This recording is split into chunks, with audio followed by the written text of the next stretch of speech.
Emma had lived in the shadow of her husband's indifference for 7 years. 7 long years of cooking meals that grew cold on the table, of speaking words that dissolved into silence, of existing in a marriage that had become nothing more than 2 strangers sharing the same address. Thomas worked in the city, returning home each evening with his briefcase and his exhaustion, barely glancing in her direction as he climbed the stairs to their bedroom. She had tried everything. She'd changed her hair, worn his favorite dresses, left notes on his pillow. Nothing worked. He looked through her as if she were made of glass. The farmhouse they inherited from his parents sat on 12 acres of windswept land, a beautiful prison with peeling paint and creaking floors. Emma spent her days tending the garden, reading books in the sunroom, and wondering when exactly she had become invisible. She remembered their wedding day with painful clarity, how he'd looked at her then, really looked at her, with eyes full of promise and possibility. That man had vanished somewhere along the way, replaced by this hollow shell who grunted responses and scrolled through his phone during dinner. Their neighbor, old Mrs. Patterson, had warned her once over tea. "A man who doesn't see you will eventually lose you," she'd said, her weathered hands wrapped around a chipped mug. Emma had laughed it off then, certain that love would find its way back. But love, she learned, doesn't return on its own. It needs to be fought for, demanded, or sometimes, heartbreakingly, released. The loft above the barn had always fascinated Emma. Thomas never went there. He claimed it was full of junk from his childhood, nothing worth saving. But Emma had explored it one autumn afternoon and found it enchanting. Dusty wooden beams, a small round window overlooking the fields, and an old rocking chair that still worked perfectly. She'd cleaned it secretly over several weeks, carrying up cushions and blankets, creating a space that felt entirely hers. It was there, in that forgotten loft, that Emma made her decision. She would give Thomas one final chance to see her, truly see her, before she disappeared from his life forever. The idea came to her on a Tuesday evening as she watched him eat his dinner in silence, his eyes fixed on some invisible point beyond her shoulder. She would light a lantern in the loft window every night at 9 o'clock. If he noticed, if he cared enough to ask why, she would stay. If he didn't, she would leave. The plan felt both foolish and profound. A lantern. Such a small thing. But wasn't that what marriage had become? A collection of small things gone unnoticed? She'd packed her grandmother's old oil lantern from the basement, filled it with fuel, and carried it up to the loft that very night. Her hands trembled as she struck the match.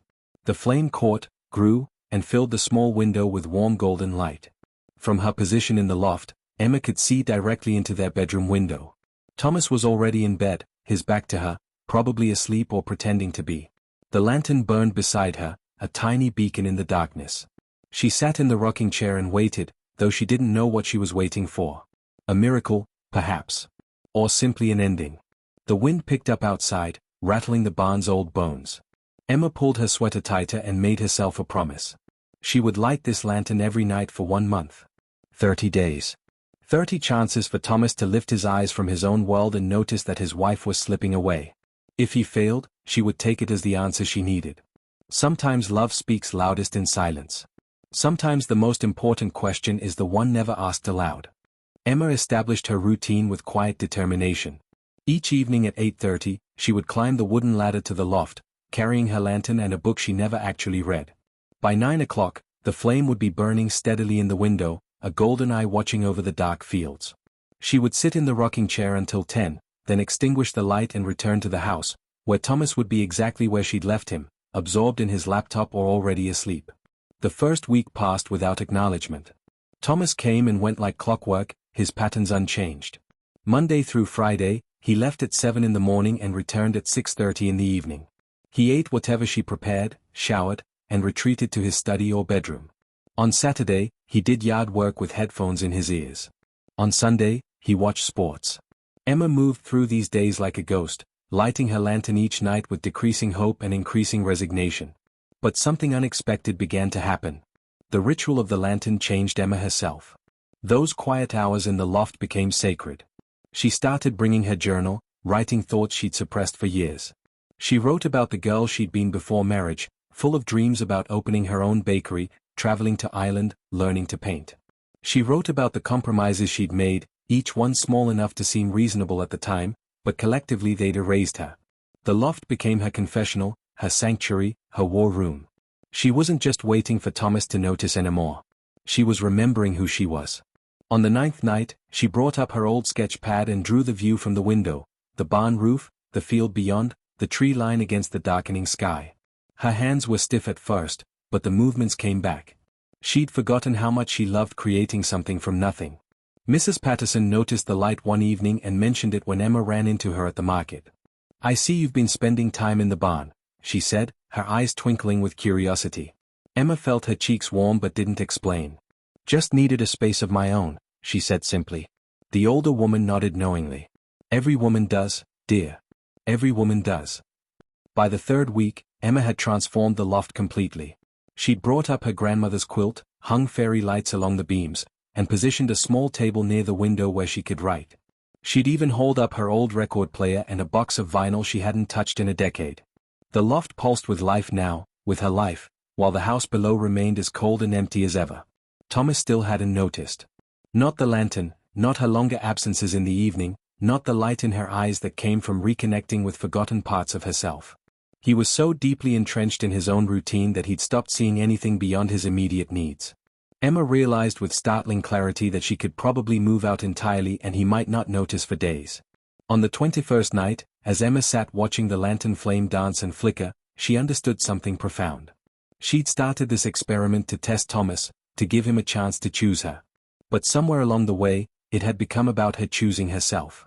The lantern wasn't a cry for help anymore. It was a celebration of her own existence, proof that she was still here, still alive, still capable of creating light in the darkness. She pulled out her phone and opened a browser, typing words she'd been too afraid to search before: divorce attorney, women's shelters, starting over at 40. The information flooded her screen, overwhelming and liberating at once. She wasn't ready to act yet, but she needed to know her options. She needed to understand that she had options. The wind howled outside, stronger than usual, making the barn creak and sway. Emma didn't feel afraid. She felt awake. She'd spent 7 years sleeping through her own life, waiting for Thomas to wake her with his attention. But she was done waiting. Whether he noticed the lantern or not, something fundamental had shifted. She'd found herself again in this dusty loft, and she wasn't going to lose herself ever again. On the 24th night, the weather turned violent. Dark clouds rolled in from the west, bringing with them the kind of storm that made the old-timers talk about the hurricane of '03. Emma hesitated at the bottom of the ladder, her lantern in hand, watching through the barn door as lightning split the sky. Thunder followed seconds later, shaking the ground beneath her feet. Common sense told her to stay inside the house. But something stronger pulled her upward. She climbed carefully, the ladder groaning under her weight as the wind battered the barn walls. Rain began hammering the roof, a deafening percussion that made her own thoughts disappear. She lit the lantern with practiced ease, her hands steady despite the chaos outside.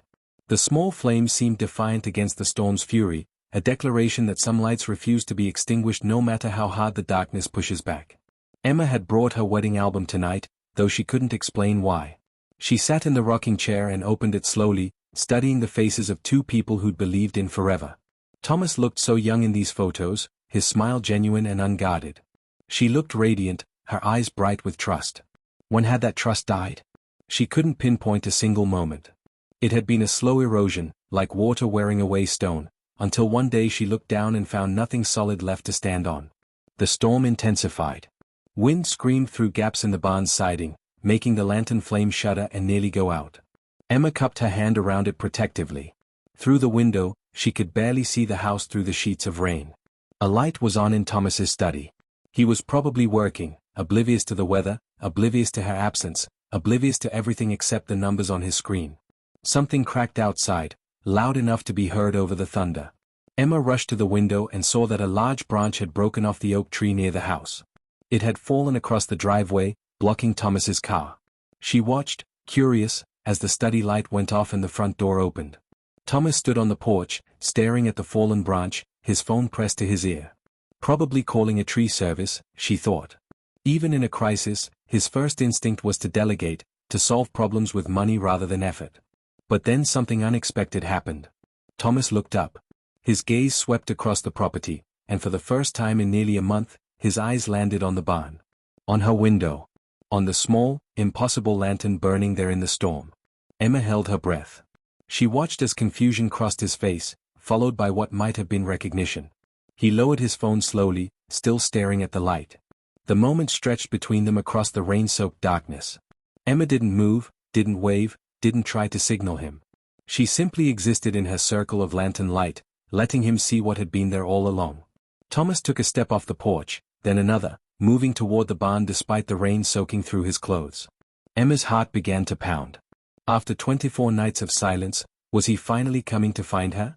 Lightning illuminated the yard, and in that flash of brightness, Emma saw something on Thomas's face she hadn't seen in years: concern. Real, genuine concern. He broke into a run, splashing through puddles, his phone forgotten in his hand. Emma climbed down the ladder quickly, her own emotions a confused tangle of hope and anger. She reached the barn floor just as Thomas yanked open the door, his hair plastered to his forehead, his chest heaving. "Emma," he shouted over the storm. "What are you doing out here? It's not safe." She stared at him, this man who'd ignored her for so long suddenly animated by worry. "I've been here every night," she said quietly, though she knew he couldn't hear her over the wind. "Every single night for almost a month." Thomas stepped closer, water dripping from his clothes. "What?" he yelled. "I can't hear you." Emma felt something break inside her, not her heart, that had broken long ago, but something else. The last thread of patience, perhaps.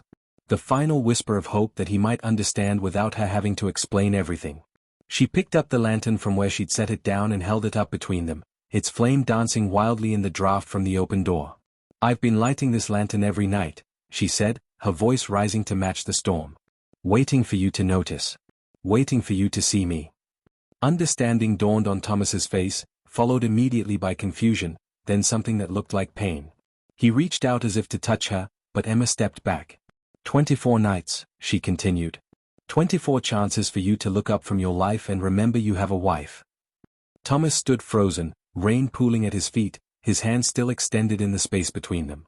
The storm raged outside, but inside the barn, a different kind of tempest was breaking. Emma watched emotions flicker across her husband's face like shadows cast by her lantern: shock, confusion, and finally, the beginning of terrible comprehension. She'd imagined this moment countless times during her vigil in the loft, but nothing had prepared her for the reality of it. "Emma, I don't understand," Thomas said, his voice rough. "Why didn't you just tell me you were upset?" The question landed like a slap.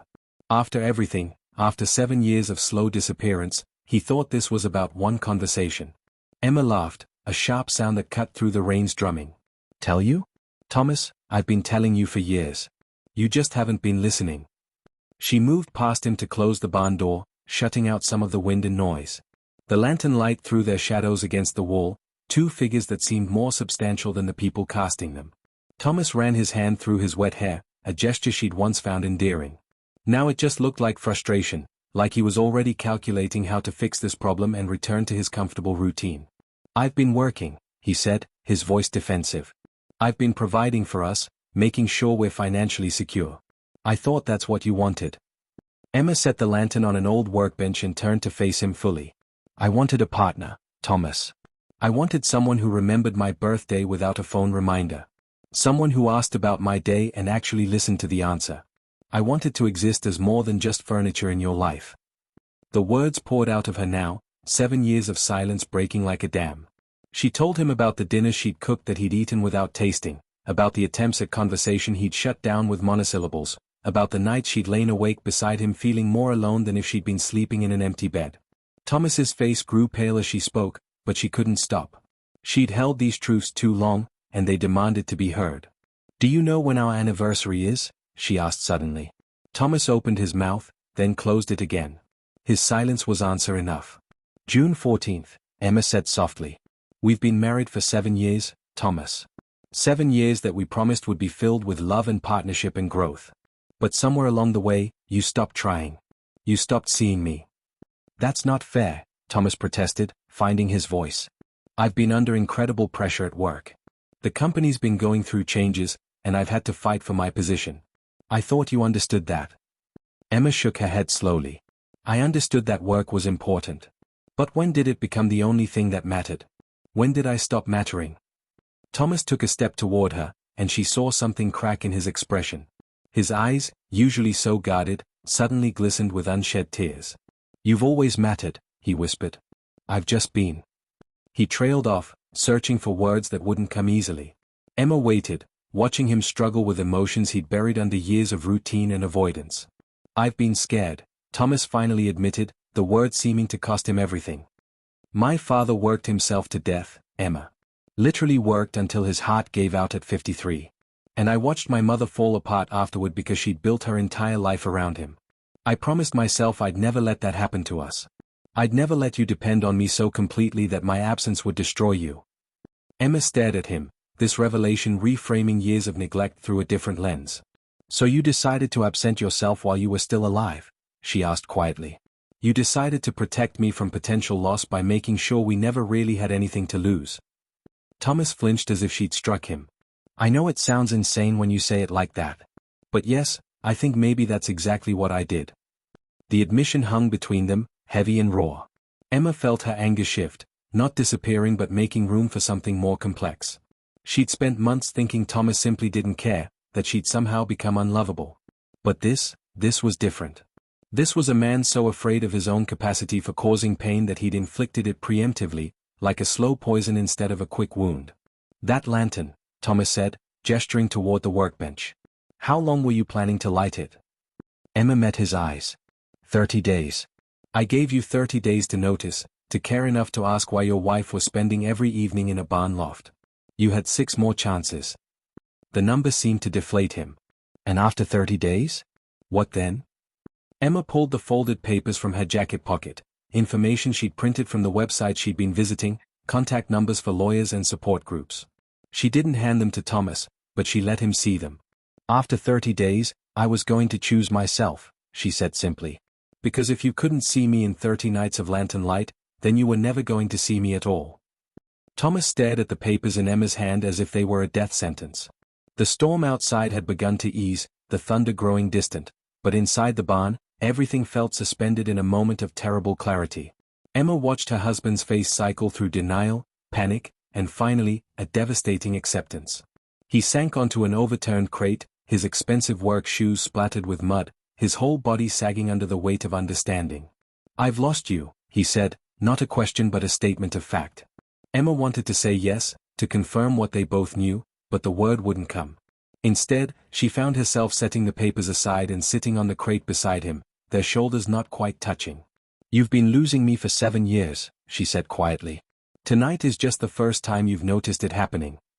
They sat in silence for a long moment, listening to the rain soften from a downpour to a steady patter. The lantern between them continued its faithful burning, the light that had started as a test and become something more, a symbol of Emma's refusal to disappear completely. Thomas broke the silence first, his voice thick with emotion. "Tell me how to fix this. Please. Tell me what I need to do." Emma turned to look at him, really look at him, for the first time in months. She saw the gray threading through his hair, the lines around his eyes that hadn't been there when they married, the exhaustion that went deeper than one long day. "I don't know if you can fix it," she admitted. "I don't even know if I want you to try. I've spent so long waiting for you to change that I forgot I could change myself. These past weeks in the loft, I've remembered who I was before I became just your wife. I've remembered that I wanted things too." "What did you want?" Thomas asked, and for once, he seemed genuinely interested in the answer. Emma felt emotions well up in her chest, grief for the years lost, anger at the waste of it all, but also something fragile and new, like the first green shoot after winter. "I wanted to matter," she said. "I wanted to be seen and known and chosen every single day, not just on our wedding day. I wanted a partnership, Thomas. Not a business arrangement where you provide money and I provide services." Thomas's hands trembled as he clasped them together. "I didn't see it that way. I thought I was being responsible, being a good provider." Emma nodded slowly. "I know you did. But love isn't just paying bills and sharing a house.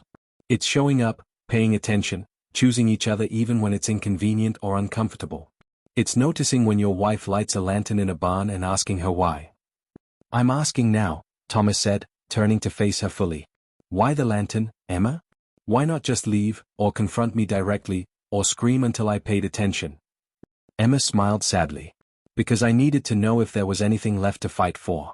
I needed to see if you were capable of noticing anything outside your own head. And I needed to give myself time to figure out who I am without you." The truth of that last statement settled over both of them. Emma had discovered something in her loft sanctuary, something precious and frightening: she could survive alone. More than survive, she could thrive. The sketches she'd drawn, the journal entry she'd written, the dream she'd allowed herself to remember, all of it proved that she was still a complete person, not just half of a broken marriage. So what happens now? Thomas asked, his voice barely above a whisper.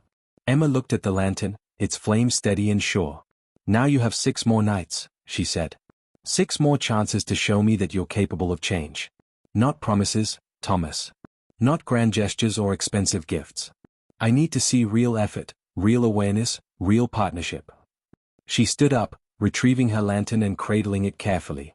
I'm going to keep lighting this lantern until day 30, just like I planned.